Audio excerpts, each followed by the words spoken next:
दोस्तों, अरविंद केजरीवाल को ईडी ने गिरफ्तार किया और ये ईडी का गिरफ्तार होना अरविंद केजरीवाल का ठीक चुनाव से पहले ये ठीक ठीक इशारा कर रहा है कि कहीं ना कहीं बीजेपी जो गवर्नमेंट है ये जानबूझ के ये ईडी को या फिर सीबीआई को या फिर इनकम टैक्स डिपार्टमेंट को ये बोल रही है कि जितने भी लीडर हैं उनको जो भी मनी लॉन्ड्रिंग हो या फिर किसी भी तरह के अनइथिकल एक्टिविटी में इन्वॉल्व हो उन पे ये लोग उनके गेस्ट हाउस पे, उनके रेजिडेंस पे छापे मरवा रही है।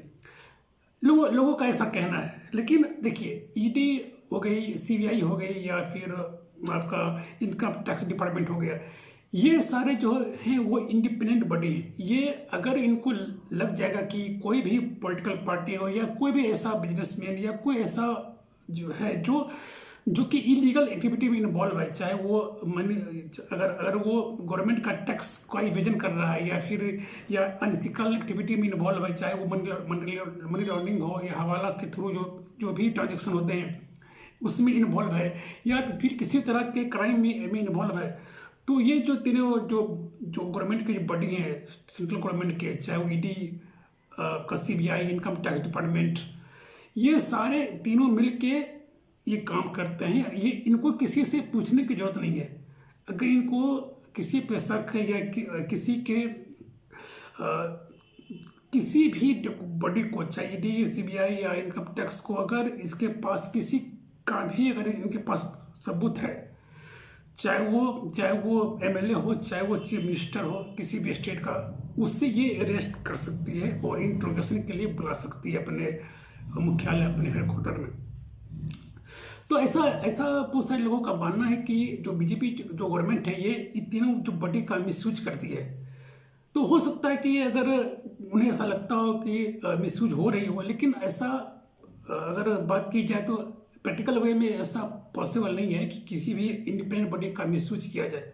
ठीक है, अगर इन सारे बॉडी के पास अगर पुख्ता सबूत है तभी ये लोग किसी को इंट्रोगेशन के लिए बुलाते हैं। और अगर एक तरह से अगर मान भी लिया जाए कि गवर्नमेंट बॉडी जो बीजेपी जो है वो इन तीनों बॉडी का जो इंडिपेंडेंट बॉडी है, सीबीआई, ईडी या इनकम टैक्स का गलत इस्तेमाल कर रही है, तो हकीकत केस तो न्यायालय में जाना है।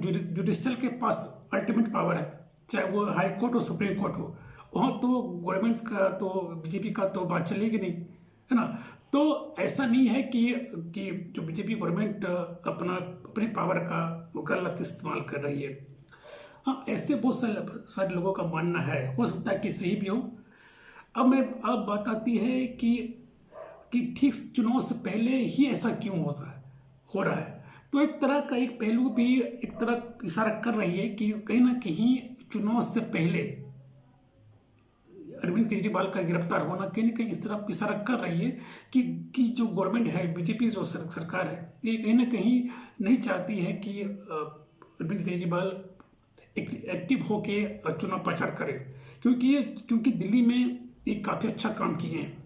चाहे ट्रांसपोर्टेशन को लेके हो, चाहे स्कूल हो, चाहे वो हर तरह का जो भी एक चीफ मिनिस्टर का जो दायित्व होता है, जो उनकी लायबिलिटी होती है, वो बखूबी इन्होंने निभाया है और इसलिए दिल्ली की पब्लिक इनको वोट भी देती है।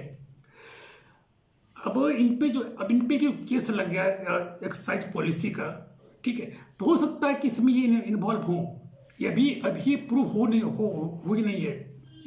आपका ईडी जो है वो कुछ सबूत के बिना पे इन्हें अरेस्ट किया है, इनका इंट्रोगेशन चल रहा है और इनको 7 दिन की रिमांड पे भी रखा गया है अरविंद केजरीवाल का।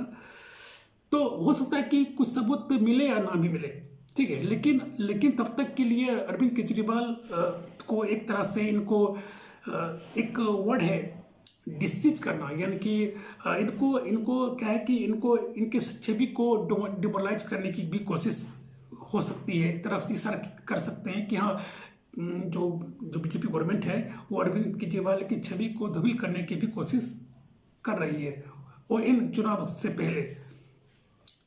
तो किसी भी पार्टी का अगर चुनाव से पहले अगर इस तरह का उसे ईडी गिरफ्तार करती है तो एक रॉन्ग मैसेज जाता है पब्लिक पे। हो सकता है कि पब्लिक को ये लगे कि जो अरविंद केजरीवाल भी यह भ्रष्ट नेता हो चुका है, या और भी बहुत सारे जो लीडर हैं, अगर चुनाव से पहले अगर उन पे अगर किसी भी तरह का उनको अरेस्ट किया जाता है, चाहे वो ईडी हो, चाहे वो सीबीआई हो या इनकम टैक्स डिपार्टमेंट हो, तो एक तरह से नेगेटिव मैसेज जाती है पब्लिक के पास। ठीक है, तो अब मुद्दे की बात यह है कि अगर आप देखिए, मैं किसी भी पार्टी का समर्थक नहीं हूँ, चाहे वो बीजेपी का नहीं है, मैं बीजेपी का समर्थक हूँ, नहीं कांग्रेस का, नहीं आप आम आदमी पार्टी का। मेरा ये मानना है कि किसी भी पार्टी की सरकार बने लेकिन वो बहुमत में ना हो।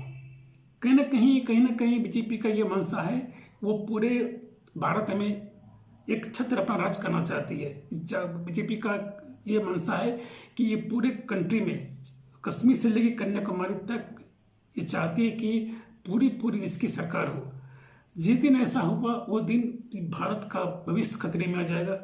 इसलिए आप लोगों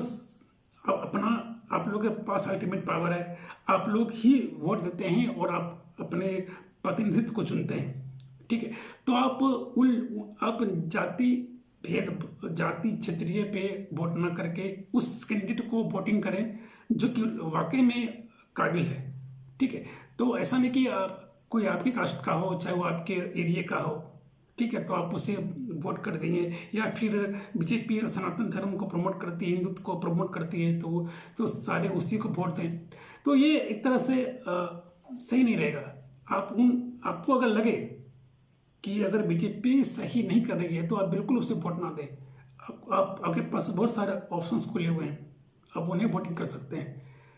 लेकिन अगर अगर सरकार को, अगर कंट्री को अगर सही दिशा में ले जाना है तो अपोजिशन का, यानी कि विपक्ष का मजबूत होना काफ़ी जरूरी है।